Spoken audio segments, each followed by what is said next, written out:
আমি আজ পর্যন্ত যতবারই আমার ছেলেকে বলেছি যে, "বাবা তোমার পছন্দের চকোলেট চিপ কুকিজ বানাবো।" ততবারই ও এতটাই এক্সাইটেড হয়ে যায় যে ওর জিভে পানি আসে। ওর চোখে মুখে আনন্দের ঝিলিক লক্ষ্য করা যায়। আসলে এই রেসিপি দেখতে যতটা সহজ মনে হয়, বানাতে গেলে বোঝা যায় যে প্রপার নিয়ম জানা না থাকলে সমস্ত উপকরণগুলোই কিন্তু আপনার নষ্ট হয়ে যাবে। তাই ১ম থেকে শেষ পর্যন্ত ভিডিওটি দেখবেন, আশা করছি আপনাদের কাজে আসবে। চকলেট চিপ কুকিজ বানাতে লাগবে butter half cup brown sugar আর সাদা চিনি লাগবে 1/4 কাপ। অর্থাৎ দুটো মিলিয়ে মানে ২ ধরনের চিনি মিলিয়ে ১ কাপের কম। ১ কাপ চিনি নেবেন না, কড়া মিষ্টি হবে। খেতে পারবেন না। এই পর্যায়ে একটি ডিম দিয়ে আবার এটাকে খুব ভালোভাবে মিক্স করে নিচ্ছে।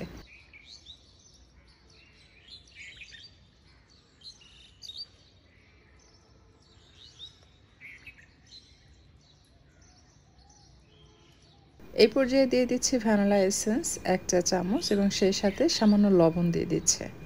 এরপর আবারও এটাকে খুব ভালোভাবে হ্যান্ড হুইস্কের সাহায্যে ফেটিয়ে নিচ্ছে।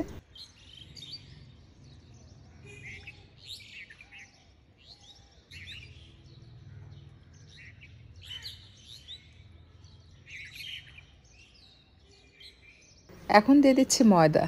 এখানে ময়দার প্রয়োজন হবে ১.৫ কাপ। আমি সব একসাথে মিক্স করছি না, একটু একটু করে আমি মিক্স করব। তো আমি যে কাপ ব্যবহার করছি এটা 1/4 কাপ। এটা দিয়ে আমি ৫টা অ্যাড করলাম। চেলে নিচ্ছি খুব ভালোভাবে। ময়দা অবশ্যই চেলে নেবেন। আর সাথে দিয়ে দিচ্ছি হাফ চা চামচ কোকো পাউডার আর ১ চা চামচ বেকিং পাউডার। আবারও এগুলো চেলে নিচ্ছে।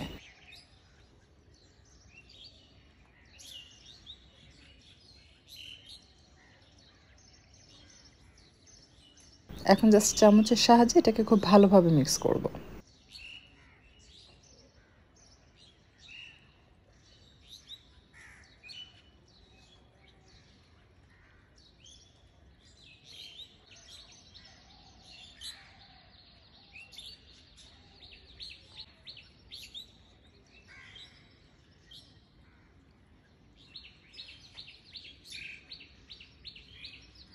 দেখুন এটা কিন্তু বেশ নরম। এই পর্যায়ে আমি আবারও 1/4 কাপ ময়দা দিয়ে দিলাম।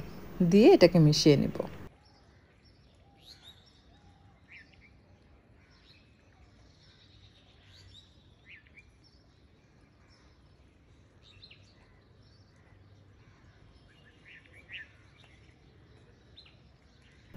একদম পারফেক্ট। এই পর্যায়ে দিয়ে দিচ্ছি চকলেট চিপস হাফ কাপ।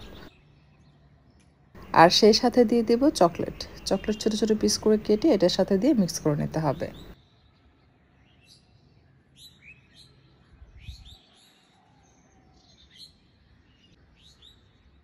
এই পর্যায়ে এটাকে মিক্স করে আপনি চাইলে বাটি সহ ডিপ ফ্রিজে রেখে দিতে পারেন ১০-১৫ মিনিটের জন্য।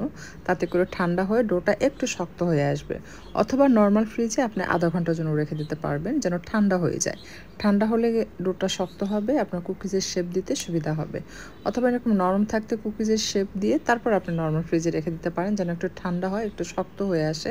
তাহলে বেক করলে সাথে, সাথে এটা ফ্ল্যাট হয়ে যায় না। বিস্কুটের যে শেপ প্রপার সেই শেপ পাওয়া যায়। তো এটার উপরে সামান্য চকলেট আমি আবারও বসিয়ে দিচ্ছি আলাদাভাবে। এরপর আমি এটাকে ডিপ ফ্রিজে রেখে দিব ১০ থেকে ১৫ মিনিটের জন্য। এরপর আমি এটাকে কনভেনশন ওভেনে মাঝের তাকে দিয়ে বেক করব ২০০ ডিগ্রি সেলসিয়াস তাপমাত্রায় ১৪ মিনিট। ঠিক ঘরে ধরে আপনি ১৪ মিনিট যদি এটাকে বেক করেন একদম পারফেক্ট হবে। কখনো ১২ মিনিটেও হয়, কখনো ১৪ মিনিটেও হয়। উপরে সামান্য সাদা লবণ দিয়ে দিলাম। দিয়ে এটাকে এখন আমি আপনাদেরকে ভেঙে দেখাচ্ছি দেখুন। যখন ১২-১৪ মিনিট পর কুকিজ বের করবেন তখন কিন্তু এটা একটু নরম থাকবে। তারপর যখন ঠান্ডা হয়ে যাবে এরপর দেখবেন যে ভেতরটা নরম একটু চিউই টাইপ আর হচ্ছে উপরের অংশগুলো বেশ ক্রিসপি।